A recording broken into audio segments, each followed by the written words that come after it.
I came to learn through this path of exploration, something that my dad said to me when I was younger, which taught me that every single person in the world, it doesn't matter, regardless of race, creed, color, none of that matters. Every single person needs to know that they matter, that their hopes and fears and dreams are important. And so I think for me, what I translated that into was I could show people that they mattered by being kind. Welcome to Narratives Leadership Story Talks, where great leaders go beyond the bottom line to create lasting impact. Join hosts Jerome DeRoy and Julianne Ryan as they uncover the stories behind real-world challenges, offering practical insights to help you lead with empathy, authenticity, and purpose. Each episode dives into how leaders use storytelling to build trust, foster connection, and inspire action. Whether you're navigating workplace dynamics, driving change, or building high-performing teams. Hello and welcome everyone to Leadership Story Talks Live edition. It's what we call Stories That Shaped Us. I'm Jerome DeRoy, CEO of Narrative, and I'm here with my wonderful co-host, Julianne Ryan. Exactly. And so you know us from, or some of you may know us from the podcast Leadership Story Talks. Some of you may know us from the company that produces Leadership Story Talks, Narrative, N-A-R-A-T-I-V. You're welcome to go and check that out, narativ.com, where you'll find our entire archive of more than 190 episodes. Today we have a special event. We've been doing this since January now, so this is our third event. We had one in January, one in March, and now in May, and we'll have another one in July, and every other month on the third Thursday of that month. So I really want to warmly welcome everyone who chose to register and to be here live. Wonderful to see all those names in the attendees list. I really very grateful to you. So what we're going to do is we're going to spend a little bit of time together exploring the power of story in leadership, and especially how that creates human connection. Julian, I'll let you talk a little bit too. Yes, today is an opportunity to pause, to listen and reflect together. We're going to hear stories that reveal our guests' values, their resilience, their pivotal moments, and their leadership. And our intention is to bring you a story behind the story of the leader and how they've made meaningful connections and how that has informed their work. This is about their story. This is not a rehearsed speech. This is about showing their humanity. Absolutely. That's kind of what it's all about to us and has been for a long time. And really what we wanted to do with these events is not just sort of a performance of a story, but rather make it a reciprocal act between listening and telling. For those of you who are familiar with us, you probably heard that that's what we believe in, that everything starts with listening.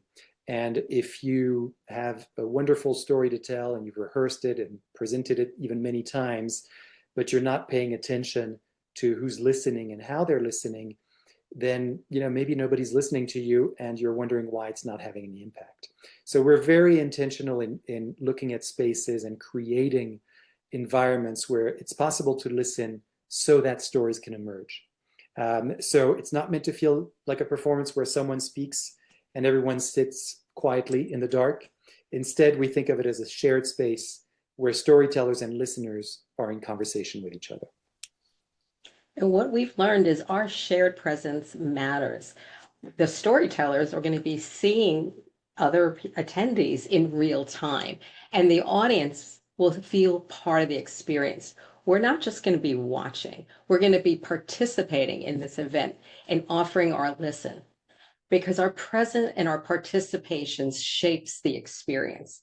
We will come away feeling the connection, whether we're watching this from home or our office.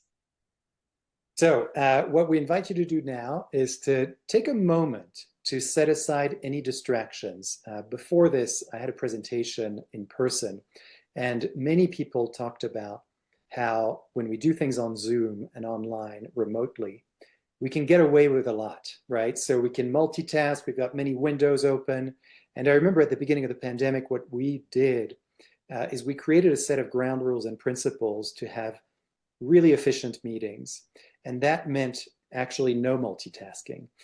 So if there's anything that's getting in the way of your ability to listen right now, of course, I can't enforce this, but I invite you, I recommend, I encourage you to set those things aside, to maybe put your phone on Do Not Disturb, maybe put a little sign on your door if you're in a common office saying, hey, I'm in a meeting right now that requires my full listening, my full presence, because you may think that it doesn't have an impact on panelists in a webinar that can't see you, but it actually does. So we can feel your listening wherever you are, and our storytellers will too.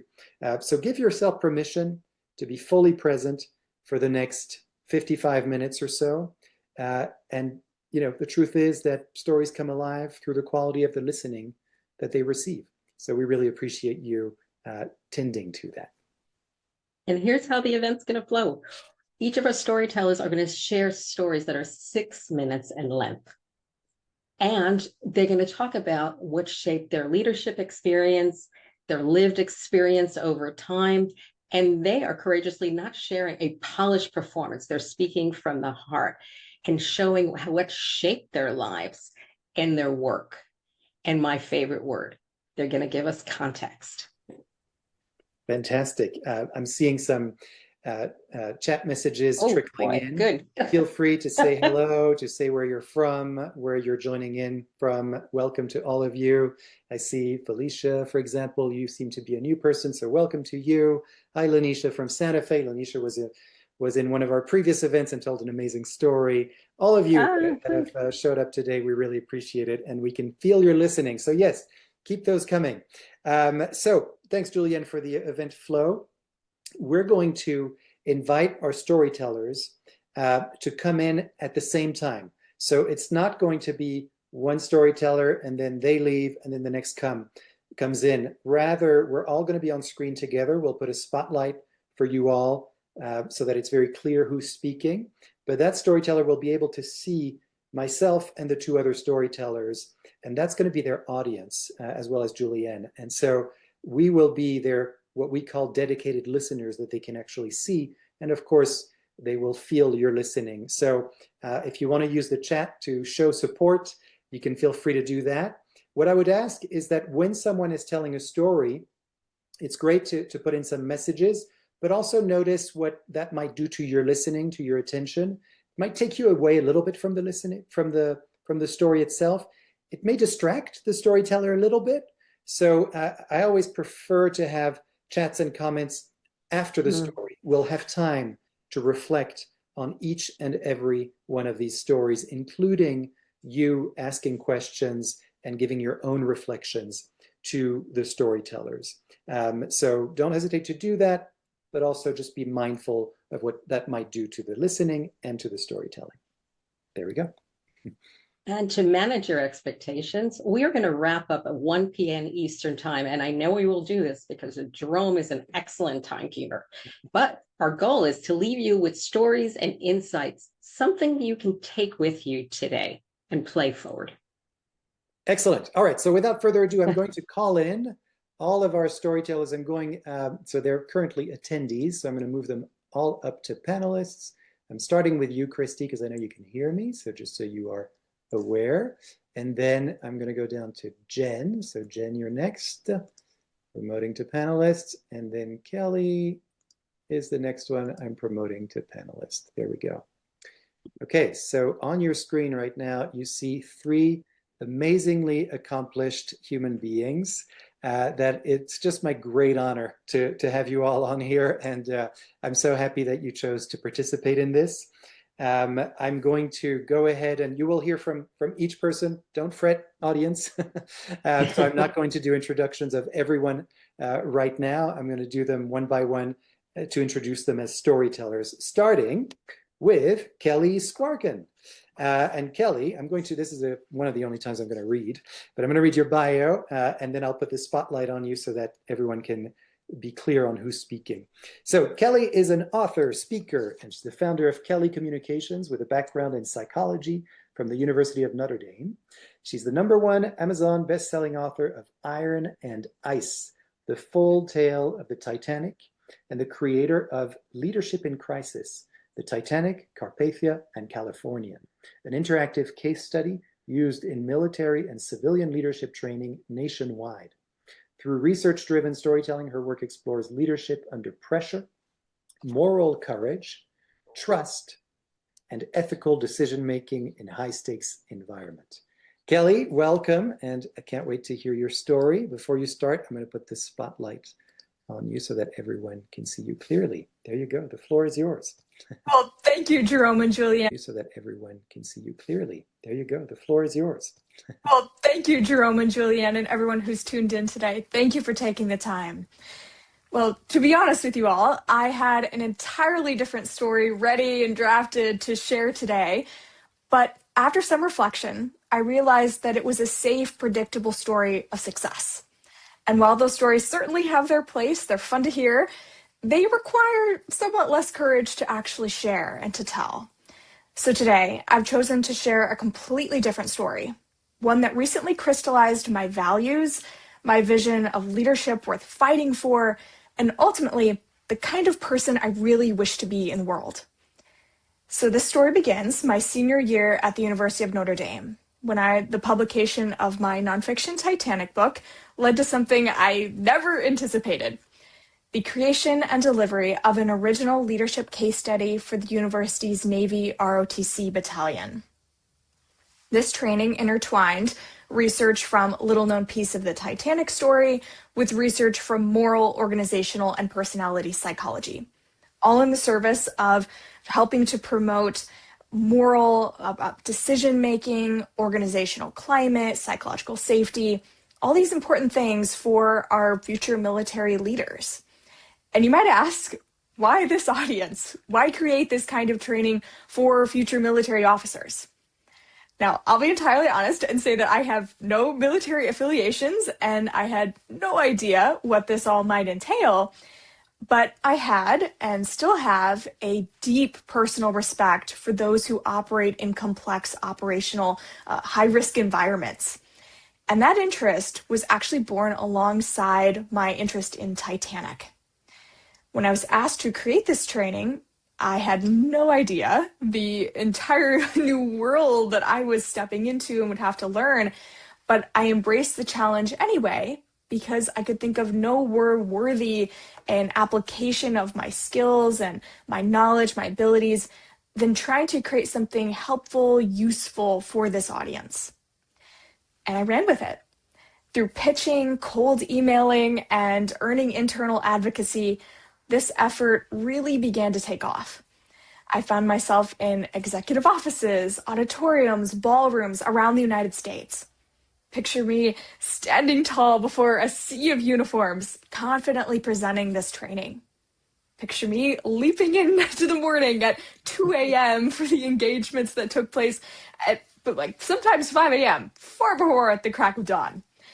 So 2 years flew by just like this. And I had built relationships with leaders at the highest levels of universities, the government, and military, all in pursuit of a single mission: to equitably deliver psychology-based leadership training for every ROTC unit in the country.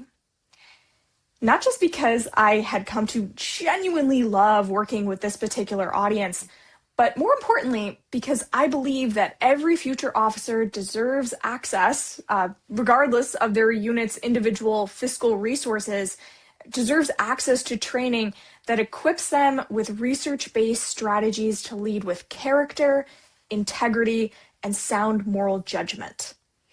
So things were not just progressing, they came to accelerate at what I perceived as a supersonic pace. I had just finished filming a training trailer across the United States at 4 different locations. I'd presented for the largest NROTC unit in the country in San Diego. I was granted private audiences with senior military, government, private sector leaders, people whose trust I did not take lightly. And one by one, they were voicing their support and doing what they could to help me along this journey. I'd expanded across all 5 branches of ROTC, Army, Navy, Air Force, Space Force, and the Marine Corps, which meant that I was reaching thousands of future military officers with this training. The session feedback was very positive after each engagement, that this was having an impact, and I believed them.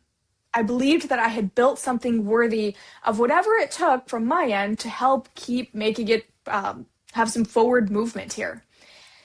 Everything was falling into place. But then I received an email. I was in Pennsylvania, having just presented for an Air Force detachment earlier that day, when my phone buzzed with an email subject line that stopped me dead in my tracks. My stomach plunged and all the blood drained from my face. And little did I know that this first email would change the whole trajectory of my work. It came from someone very high above, and its contents were not only false and untrue, but were deeply damaging to my personal and professional reputation. While I defended myself, this unfortunately was not received well, and I was forced to step away from this work altogether. This was not a decision that I wanted to make, most especially because I really believe in the value of this work and the impact that it is having. But I recognize that this is not the only way to affect positive change in young leaders. This session is catching me at a bit of an interesting time, as I'm still working out the details of what precisely that will look like. Despite how disorienting major life change can be and when we're forced to pivot, I'm grateful for what this has taught me about myself. Through all of this, I have been reminded of and now stand even firmer in knowing who I am, the impact I wish to have, and the kind of leader I aspire to be. I realized that by whatever means going forward, I want to be the kind of person who seeks truth and takes ownership, who welcomes the contributions of others, and who communicates with clarity and respect. I deeply desire to use my skills and abilities to do my part to promote a world filled with people who are guided by honesty, humility, and integrity. Thank you all. Beautiful. Thank you very much. Feel free, audience, to clap, to put in the chat what you thought of this. But yeah, thank you so much, Kelly. I'm going to remove the spotlight so we can kind of all see each other a little bit better. Let me just ask, and I'll invite Jen, Christy, Julianne as well, if you have any reflections on the story. But I just wanted to first acknowledge you, Kelly, for telling a story that you're kind of in the middle of. Right, and you decided to switch gears. You had a story kind of ready to go. That's kind of your go-to story, it sounds like. And today you chose to tell a different story of what's actually happening right now, which I just want to say takes a lot of bravery, takes a lot of courage, and also really matches where you ended, which I'm looking at my notes, with your values around clarity, around respect, around seeking truth, ownership. That to me is someone standing in their truth, standing in their values. Like, I get who you are. And those values that you said at the end are very clear to me. I can trust that that is completely true for you because of the story you told today. So just for our audience to know that we talk a lot about values and how to bring those to life through stories that we tell, because values can be quite abstract to a lot of people. And maybe even sometimes a little jargony and a little corny, to be honest, and kind of rubs people the wrong way, unless they're yours, right? But if you want other people to buy into those values, if you can tell a story like the one that Kelly just told, then I'm much more likely, and especially if you keep the values to the end, right? I'm much more likely to buy into it. And that's really what happened with me as a listener. So thanks so much for sharing that story, Kelly. Thank you, Jerome. I really appreciate that. Any other reflections from my esteemed colleagues on this panel today?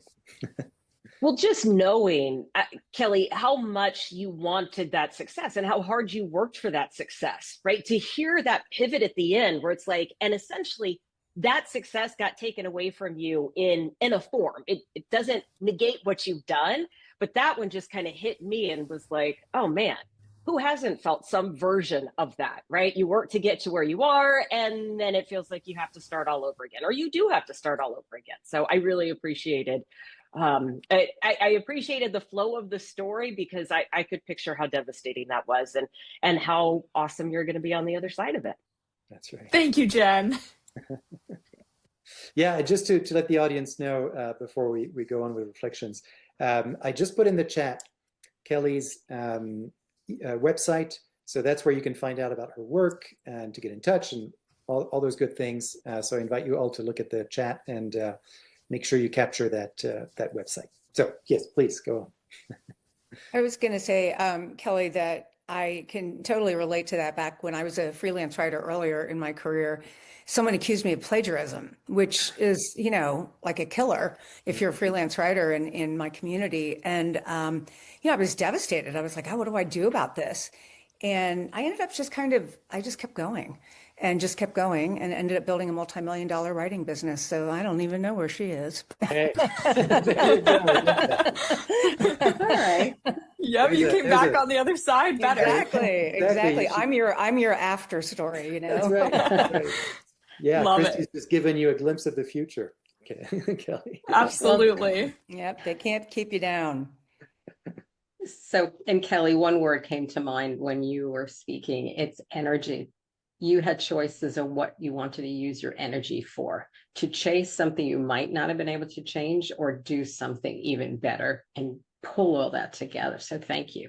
And Christy, thank you for giving us a great anecdote or antidote to when things go south.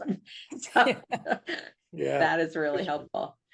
Yeah, and we've got a few comments in the. I'll just highlight one that someone actually, Kelly, said that they wish you were there during their AFJ ROTC high school. Oh yes, Air Force Junior ROTC, fantastic. Thank you for that translation.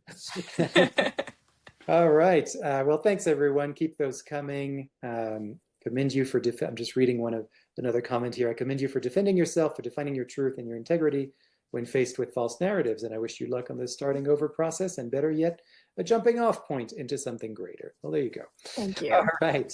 So, Julianne, I will let you introduce our next speaker. Our next speaker is Christy Pretzinger. And I have to read my notes because she's got a lot packed into this little paragraph. Christy is the founder and CEO of WG Content. It's an organization that has transformed the landscape of healthcare content creation.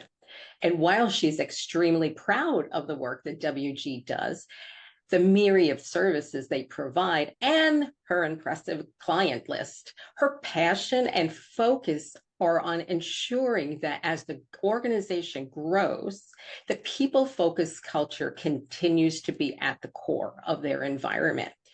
And she also wants to share her passion for creating an environment where people can thrive with other leaders. And to that end, she is the author of the #1 Amazon bestseller, Your Cultural Balancy. And also yet one more book that's coming up, Better, Not Perfect. Now, I think that's a title we can all relate to. So without further ado, I want to welcome Christy to the stage.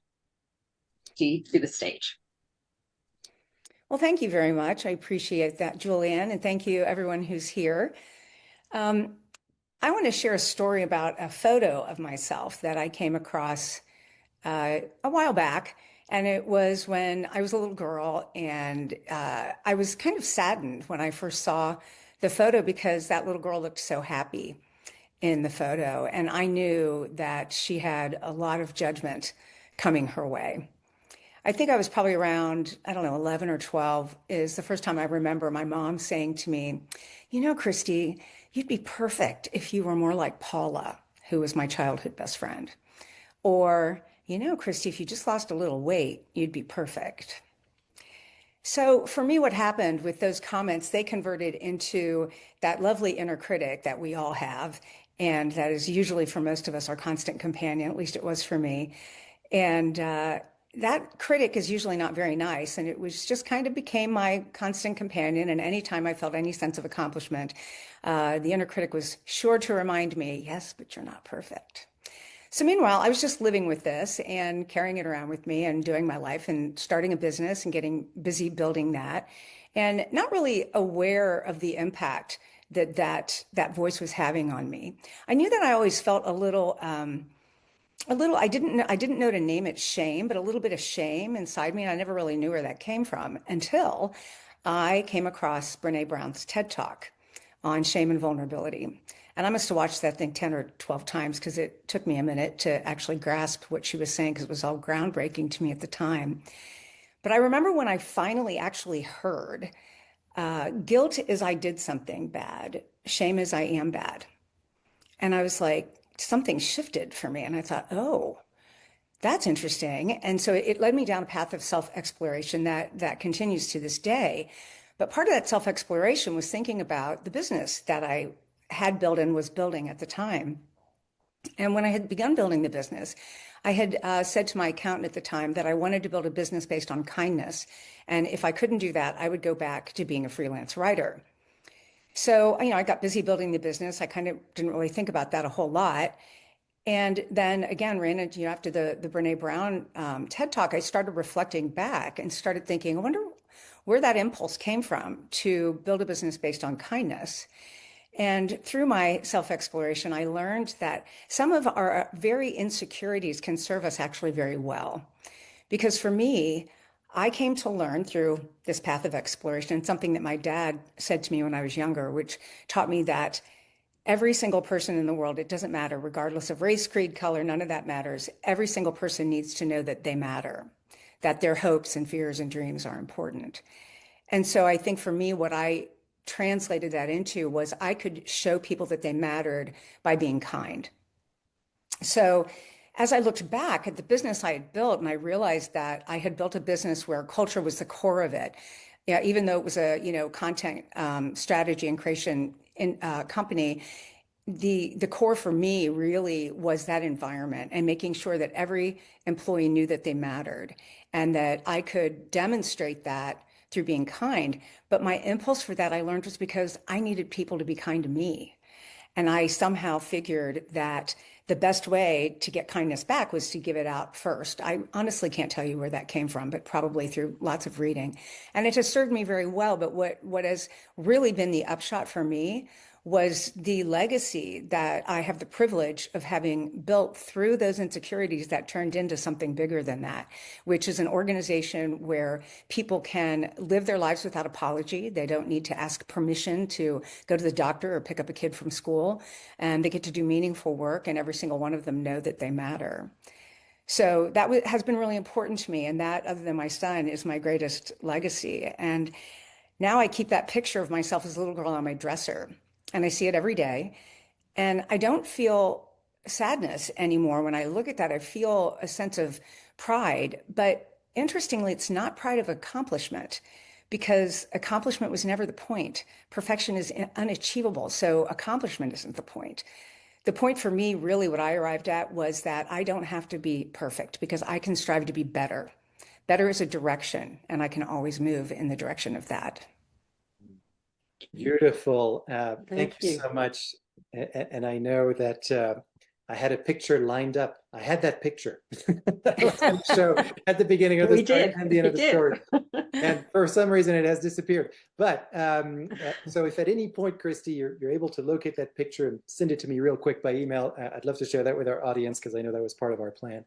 But anyway, that's my little caveat. I'll let you, Julianne, reflect on the story. Thank you. Yes. I always think it's amazing to hear these stories, and yours is one of them, about how we take our pain into our purpose. And the other expression, that we teach what we want to learn ourselves. And you took something where in our life, we're made up of many different ingredients. And sometimes in ours, critique is one part of it, not constructive critique, major criticism. And you decided to do the opposite. So I'm wondering, for everybody out there, what's an ingredient that you could flip on its head and do the complete opposite for the betterment of yourself and for others? So thank you, Christy, for sharing this really special story. Yeah, really great. Any reflections, Jen and Kelly, that you might have? I really like your distinction, Christy, on better as a direction, because we do talk so much about perfectionism, just in all of our daily rhetoric, but the whole better being orientation, that's something we can achieve and keep in our minds of like, okay, even if it's just 1% every day. And I love the visual of you having your picture on your dresser, just as that anchor to orient yourself on that direction. So thank you for sharing that story. It was wonderful. Thank you, Kelly. Appreciate that. And just the tenacity that it takes to do the hard work, both in building a business while you have a negative, right, thought in your head about I am not enough or I'm not perfect, and then also doing the work to figure out where that came from. I mean, that is not easy. And when you are running a company or you are in the spotlight, things can look one way and feel very, very different on the inside. So I thought it was really powerful, and just all the tenacity that it took to get to where you are. Well, thank you, Jen. I appreciate that. Yeah, wonderfully told. I just dropped into the chat various links, 3 different links to find out more about Christy's work. Again, encourage everybody to check those out. We will have these when you receive the recording, and this gets published as a podcast. There'll be notes that you can also check out, and you'll get all these links as well. But the one thing that I just wanted to comment on was just the importance of people in our stories. And you alluded to that, Julianne, as well. You know, what your mother said to you, what your father said to you, you know, I wrote it down because it was just so powerful. Every person needs to know that they matter.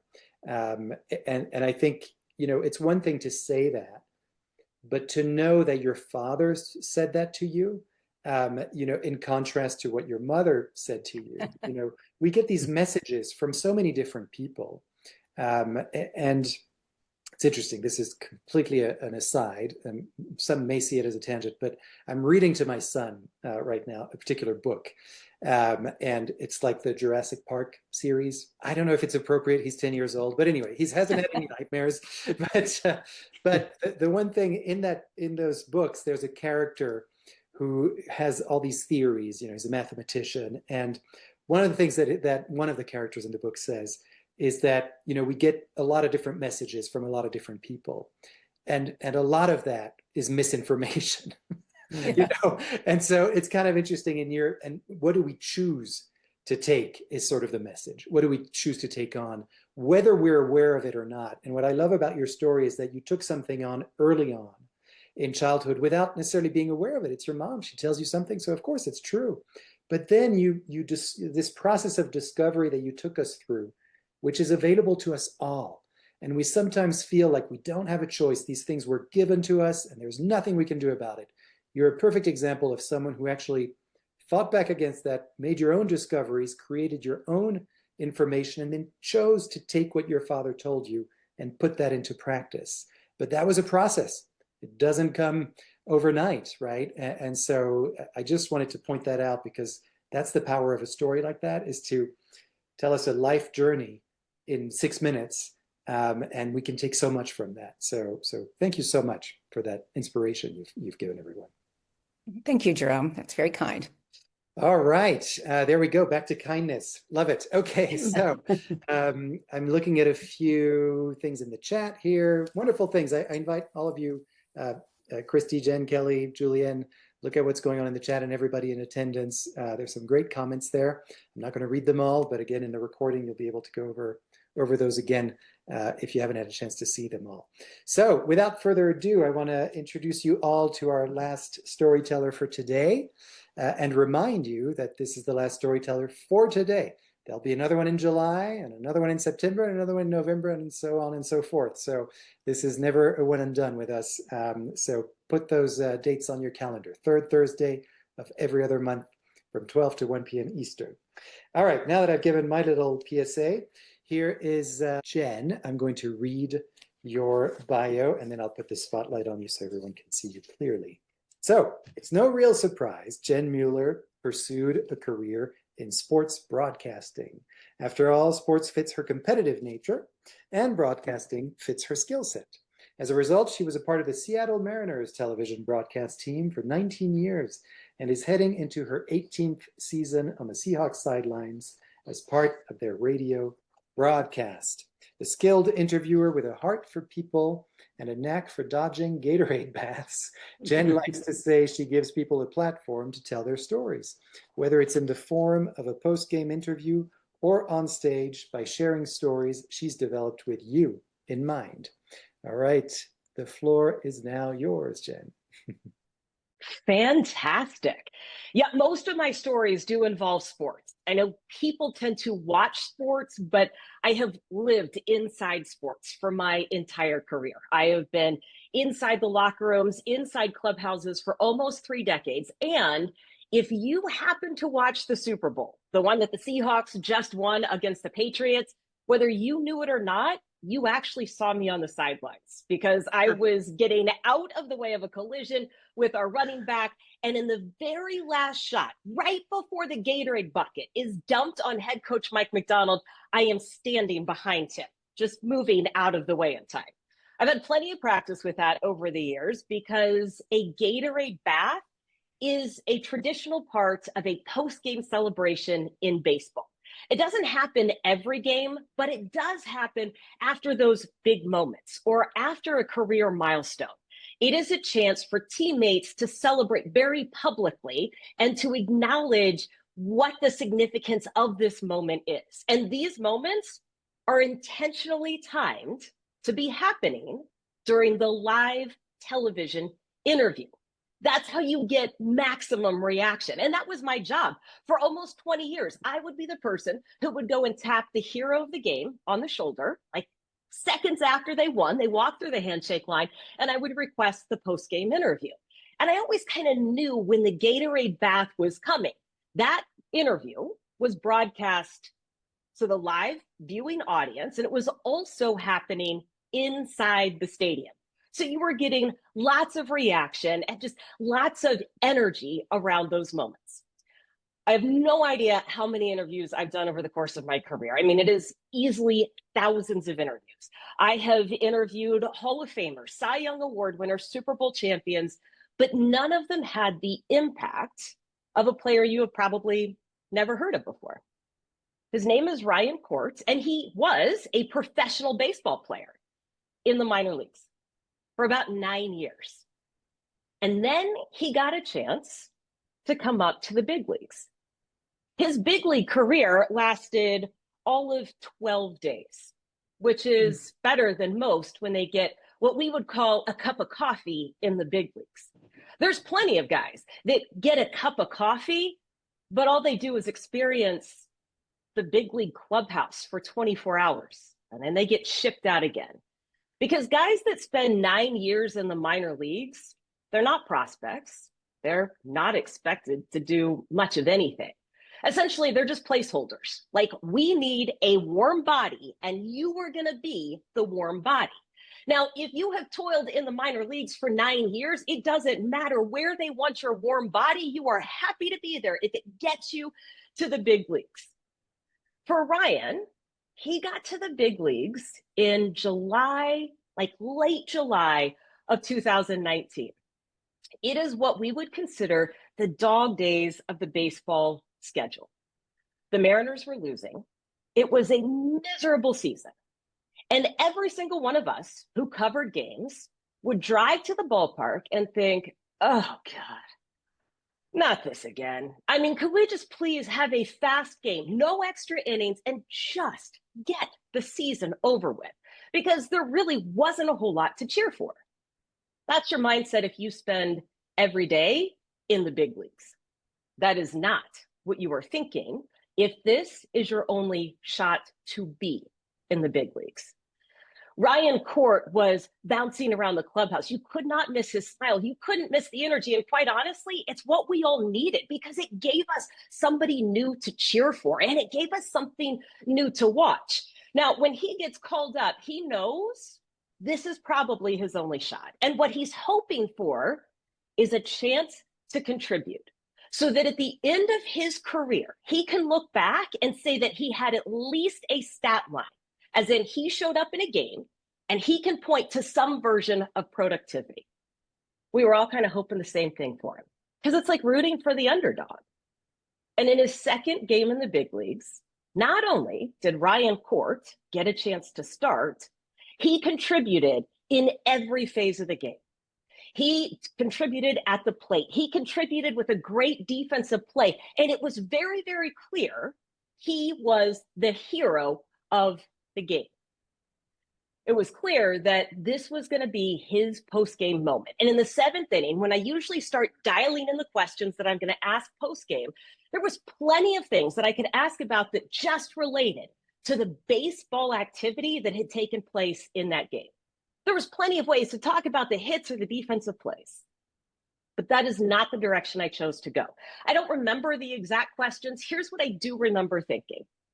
If this is his only shot to have this moment, I know that this is going to be part of how he tells the story of his career. And it's going to be on tape for everybody to see. His kids are going to watch it. His family and friends are watching right now at home. And one day he might be able to tell his grandkids about this. So the questions were not about his productivity on the field. His questions were about how much it meant to have this moment. His teammates knew that this moment was going to be the one he talked about too. I knew the Gatorade bucket was coming. Ryan had no idea that I had an eye on it out of the periphery. I made sure that I stayed in until the very last minute and then jumped away so that he could have the biggest look of surprise and that huge splash of Gatorade that filled the frame. It was his moment. It was all his. I don't know what happened to Ryan after that. He played a little bit international. But I do know that when I walked away from the broadcast last year, people asked about some of the memories that made an impact. That is one that made an impact on me because it reminded me that I might go through the motions because I've done this hundreds of times. I've done this thousands of times. You could look at it as just another thing that you did at work. I asked the questions, I did the thing, I checked the box, you paid me to show up and do that.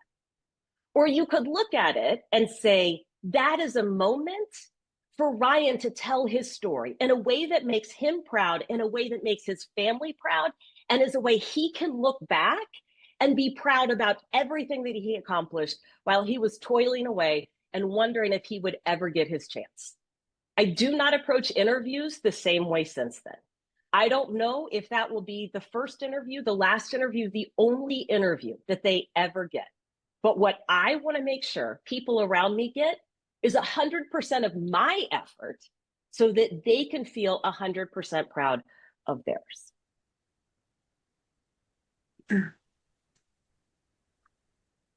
Thank you so much, Jen. That was really beautiful. And yeah, there's not enough clapping emojis and, and hearts and things like that. I'm tearing. Yeah, to express how much you were moved by this story. I'll just say one quick thing, and I also want to let our audience to stick around because I do have the photo now of Christy, so I'll be able to share it in just a minute.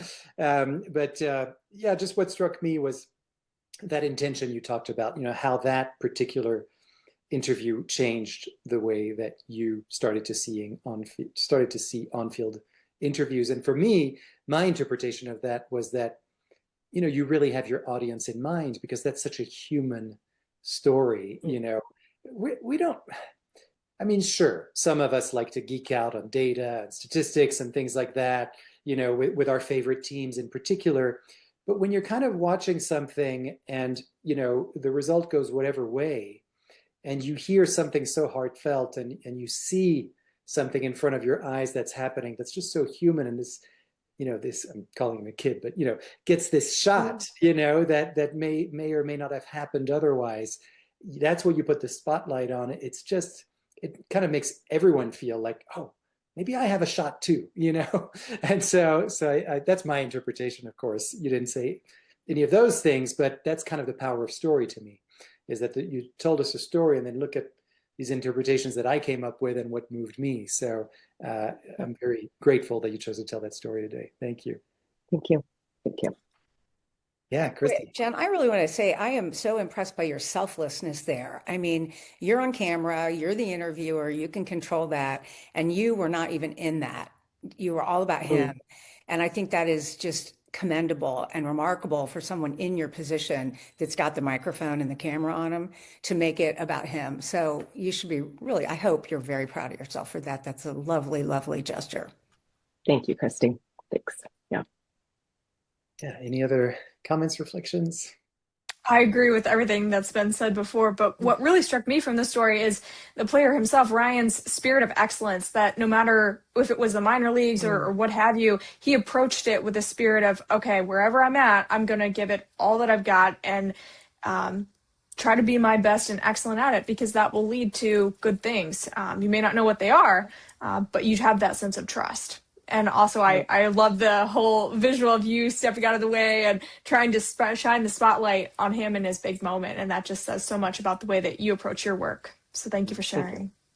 It's truly the ripple effect of leadership, all puns intended, about when you help somebody else shine. And that's what it's about. Yeah. Beautiful.